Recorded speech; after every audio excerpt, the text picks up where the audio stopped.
For any of you who have ever launched a business, I'm sure you've all gone through those same feelings as well. We had the added feeling of not having any products or services to sell. Now, for some of you, that might sound a little bit strange, but our core purpose from day one was to build an audience.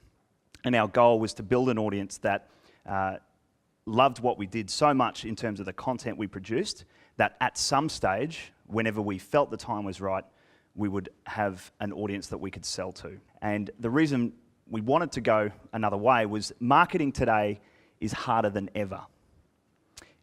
It is harder than it was yesterday. It is so much harder than it was even a year ago, but it is ridiculously harder than it was 5 years ago.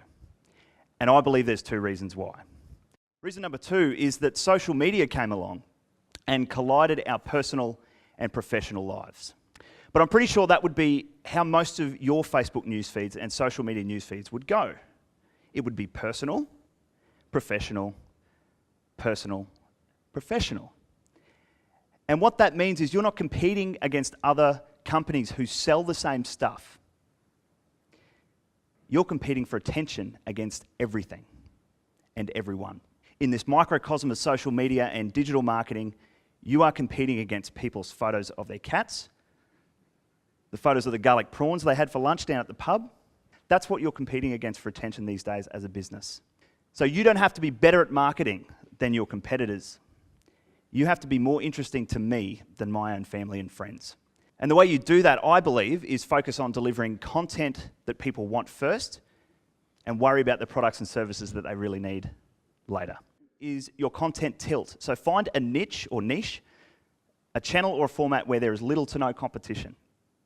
So for us, our competitors were still going down the blog path. Some of them were doing a little bit of video, but our thing was a podcast. It was something that none of our competitors were doing at the time, and that was our thing. That was our one content tilt, to be different where there is little to no competition.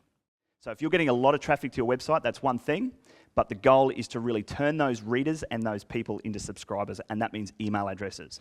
A lot of people will stand up at conferences and seminars in very similar formats to this and tell you how important social media is and growing an audience.